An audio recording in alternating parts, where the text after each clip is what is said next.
Today we will discuss object-oriented programming. OOPS. Object-oriented programming paradigm. The major motivating factor in the invention of object-oriented approach is to remove some in the flow encountered in the procedure approach. OOPS treats data as a critical element in the program development and does not allow to flow freely around the system. It ties data more closely to the functions that operates on it and protects it from accidental modification from outside functions.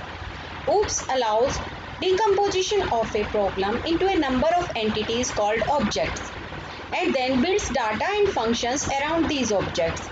The organization of data and functions in object-oriented programs is shown in this figure. The data of an object can be accessed only by the functions associated with the object.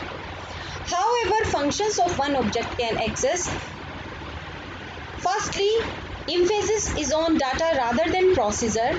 Programs are divided into what are known as objects. Data structures are designed such that they characterize the object.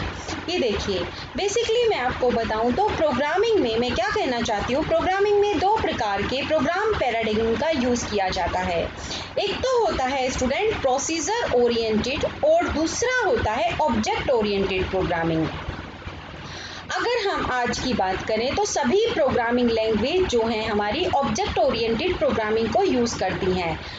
जो OOPS है आपका, OOPS एक ऐसा software development paradigm है जो कि procedure oriented approach में आने वाली प्रॉब्लम्स को सॉल्व करने के लिए यूज किया जाता है.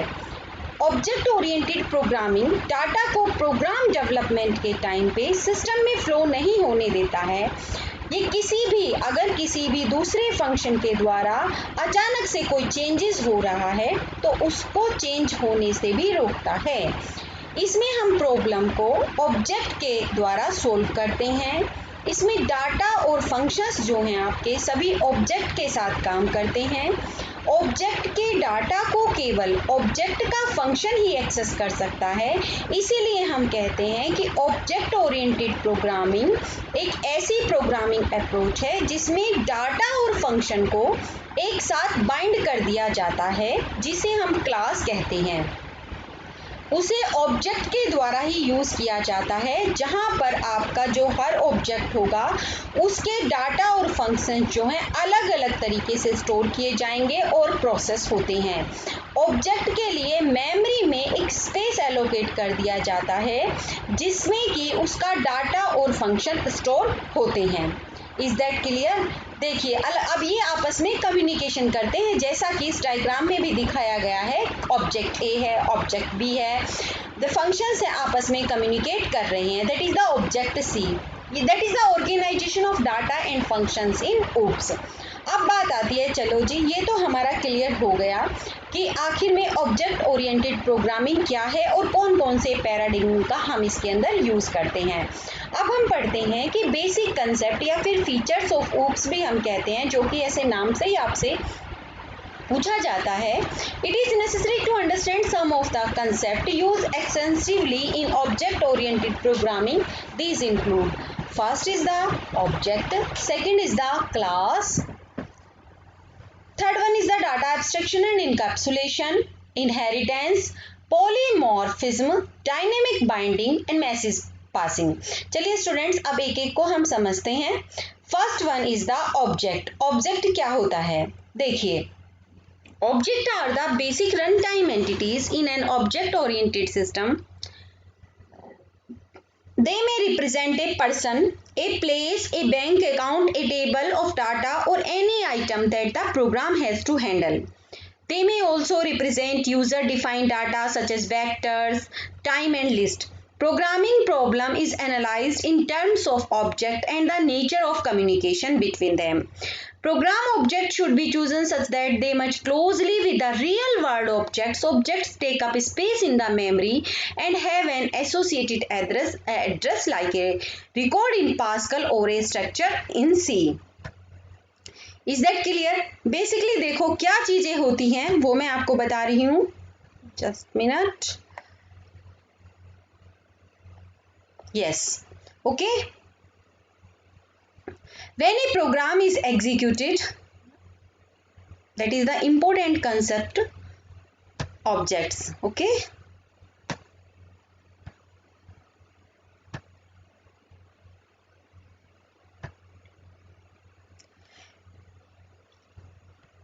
When a program is executed, object interact by sending messages to one another. Okay. For example, if customer and accounts are two objects in a program, then the customer object may send a message to the account object requesting for the bank balance. Each object contains data and code to manipulate the data. Objects can interact without having to know details of each other, data or code. It is sufficient to know the type of message accepted in the type of response returned by the object. Although different authors represent them differentially, shows two notations that are popularly used in object oriented analysis and design. अगर मैं आपको brief में बताऊं तो मैंने यहाँ पे क्या समझाया आपको कि ऑब्जेक्ट जो है ओप्स की एक बेसिक रन टाइम एंटिटी होती है जो क्या कर रही है, किसी भी ऑब्जेक्ट को, कोई पर्सन हो सकता है, कोई प्लेस हो सकता है, कोई बैंक अकाउंट हो सकता है, किसी को भी रिप्रेजेंट करता है। ऑब्जेक्ट ही क्लास का वेरिएबल होता है जो कि क्लास को एग्जीक्यूट होता है, जो कि क्लास को एग्जीक्यूट करता है और इसमें जो भी अवेलेबल मेथड्स होते हैं उन सभी मेथड्स को यूज करके डाटा को प्रोसेस करता है। और ऑब्जेक्ट के क्रिएट होने पर भी मेमोरी में ये दूसरे जो वेरिएबल अपना स्पेस ले रहे हैं उन वेरिएबल की तरह ऑब्जेक्ट भी अपना मेमोरी में स्पेस ले लेता है। राइट अब देखिए यहाँ पे इस डायग्राम में जो बताया कि two ways of representing an object, हम दो तरीके से एक ऑब्जेक्ट को रिप्रेजेंट कर सकते हैं। भाई ऑब्जेक्ट स्टूडेंट है तो ऑब्वियसली उसका डेटा क्या होगा, उसका नेम होगा उस स्टूडेंट्स का, उसकी डेट ऑफ बर्थ होगी और उसके मार्क्स होंगे। फंक्शंस क्या बनाएंगे इसमें कि टोटल, एवरेज कितना है और डिस्प्ले करा देंगे। सेम अगर हम इसको ऐसे भी रिप्रेजेंट कर सकते हैं कि स्टूडेंट है उसके टोटल मार्क्स कितने, कितनी एवरेज है और उसको डिस्प्ले दिखा देंगे। ओके नेक्स्ट हमारे पास आता है class. Next features, we just mentioned that object contains data and code to manipulate the data. The entire set of data and code of an object can be made a user defined data type with the help of a class. In fact, objects are variable of the type class. Once a class has been defined, we can create any number of objects belonging to that class. Each object is associated with the data of type class with which they are created.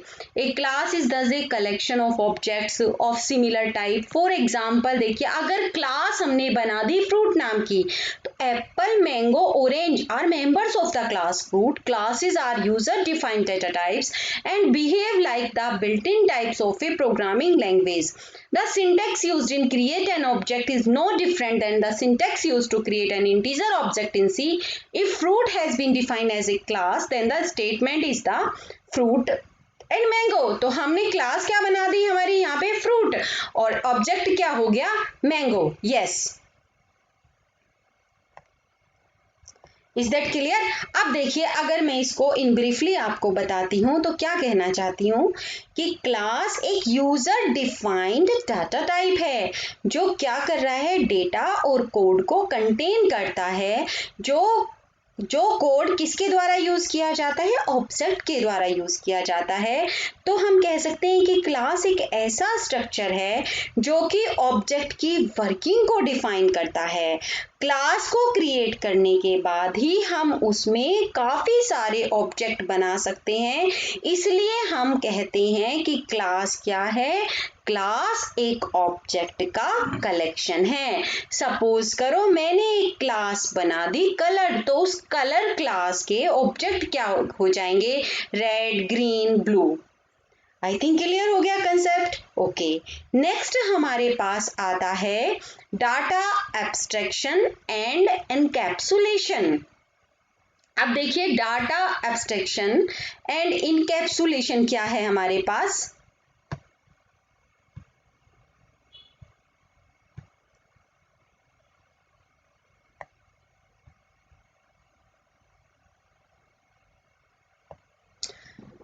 The wrapping up of data and functions into a single unit, wrapping लपेटना एक single unit में, जिसको हम बोलते हैं is known as the class, right.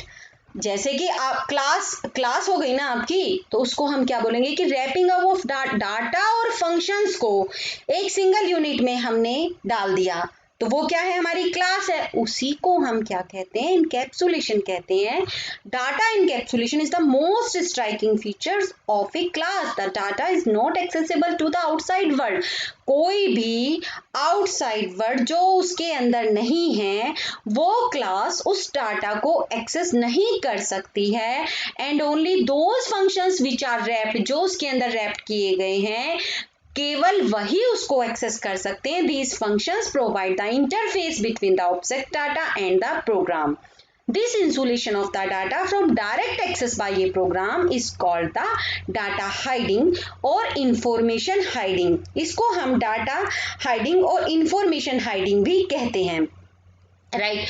फिर abstraction refers to the act of representing essential features, की केवल जरूरी चीजों को दिखाओ without including the background detail और एक्सप्लेनेशन। बैकग्राउंड डिटेल्स नहीं बतानी, उसको एक्सप्लेन नहीं करना है, केवल जो जरूरी है उसी को शो करो। Classes use the concept of abstraction and are defined as a list of abstract attribute such as size, weight and cost and functions to operate on these attributes. They encapsulate all the essential properties of the objects that are to be created. Attributes are sometimes called the data members because they hold the information. These functions operates on these data are sometimes called the methods or member functions.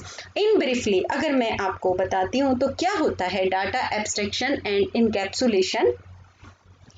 Data और functions को एक साथ bind करना, यही बोला मैंने, wrapping up of data करना ही आपका इनकैप्सुलेशन कहलाता है। इसी को हम इनकैप्सुलेशन कहते हैं। सबसे ज्यादा इंपॉर्टेंट फीचर होता है क्लास का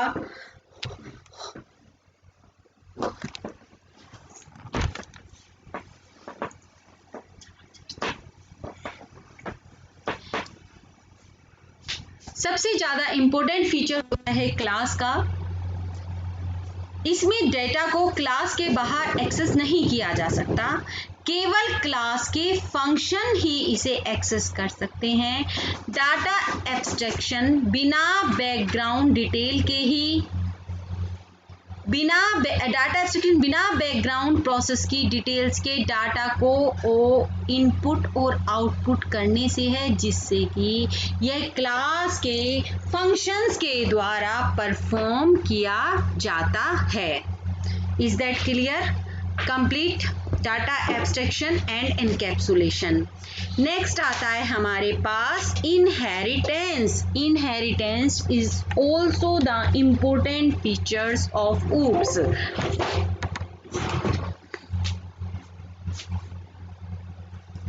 इनहेरिटेंस, अब देखिए इनहेरिटेंस क्या है। Inheritance is the process of by which object of one class acquire the properties of object of another class. It supports the concept of hierarchical classification. For example, the bird robin is a part of the class flying bird, which is again a part of the class bird. The principle behind this sort of division is that each derived class share common characteristics with the class which it is derived, as illustrated. आगे हम इसके figure में example देखेंगे, पहले इसको समझते हैं। OOPS, the concept of inheritance provides the idea of reusability. reuse कर सकते हो। This means that we can add additional features to an existing class without modifying it. This is possible by deriving a new class from the existing one. The new class will have the combined features of both the classes. The real apparent power of the inheritance mechanism is that it allows the programmer to reuse a class that is almost but not exactly what he wants and to tailor the class in such a way that it does not introduce any undesirable side effects into the rest of the classes. Is that clear? देखिए, that is the example of inheritance. हेरिट करना कुछ भी पीछे से, ठीक है। मतलब ये भी OOPS का बहुत ही इंपॉर्टेंट फीचर है, जो एक क्लास को दूसरी क्लास के फीचर्स को एक्सेस करने की फैसिलिटी प्रोवाइड करता है। इसमें एक क्लास का ऑब्जेक्ट दूसरे क्लास की प्रॉपर्टीज को भी एक्सेस करके यूज कर सकता है। इस रीयूजेबिलिटी के फीचर्स को इम्प्लीमेंट करता है, जहां की किसी भी क्लास में नए फीचर्स को ऐड करने के लिए नई नई क्लास बनाकर उसमें पुरानी क्लास के फीचर्स को भी इम्प्लीमेंट किया जाता है और नई क्लास में और भी कोड जोड़ दिए जाते हैं। अगर आपको एग्जांपल दूं, जैसे सबसे पहले ब्लैक एंड वाइट टीवी आया, तो ब्लैक एंड वाइट टीवी से फिर कलर टीवी, फिर एलईडी जो हम यूज कर रहे हैं, तो इसमें कुछ फीचर्स तो ऐड हुए ना, एकदम से नया प्रोजेक्ट तो नहीं कह सकते कि टीवी से कुछ तो इनहेरिट करके उस टीवी में डाला गया, कुछ उसके क्वालिटीज कुछ अपना ऐसे ऐड करके एक नया प्रोजेक्ट तैयार करना ही इनहेरिटेंस कहलाता है। कि एक क्लास हमने ए बना दी और एक क्लास हमारे पास बी है, ठीक है, तो हम कुछ क्वालिटी ए की भी इनहेरिट कर सकते हैं बी क्लास के अंदर। Is that clear? Okay, next आता है हमारे पास polymorphism. Polymorphism is another important concept. Polymorphism, a Greek term, means the ability to take more than one form. An operation may exhibit different behaviors in different instances. The behavior depends upon the types of data used in the operation. For example, consider the operation of addition. For two numbers, the operation will generate a sum. If the operands are strings, then the operation would produce a third string. By concatenation, the process of making an operator to exhibit different behaviors in different instances is known as the operator overloading. देखिए, polymorphism में क्या, polymorphism भी oops का important concept है, जो क्या करता है, एक से अधिक फॉर्म को बनाकर उसे यूज करने की फैसिलिटी देता है। मल्टीपल फंक्शन और ऑपरेटर्स दोनों के द्वारा ही इसको यूज किया जाता है। फंक्शन नेम या ऑपरेटर तो वही रहता है, जबकि जो आपके आर्गुमेंट्स होते हैं उनकी जो क्वांटिटी होती है या फिर जो टाइप होती है, ऑपरेंड्स के टाइप अलग होने पर अलग तरीके से यूज किया जाता है।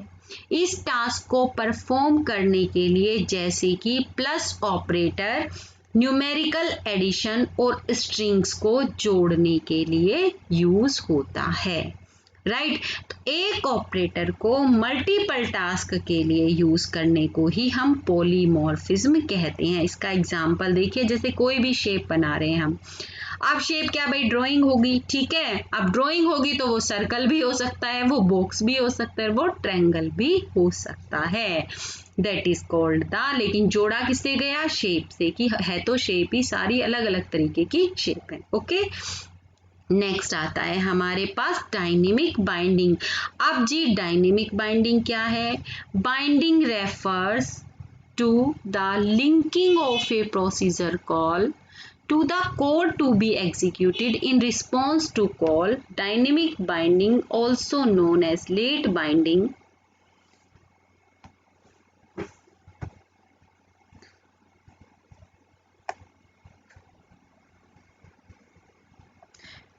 that the code associated with the given procedure call is not known until the time of the call at runtime. It is associated with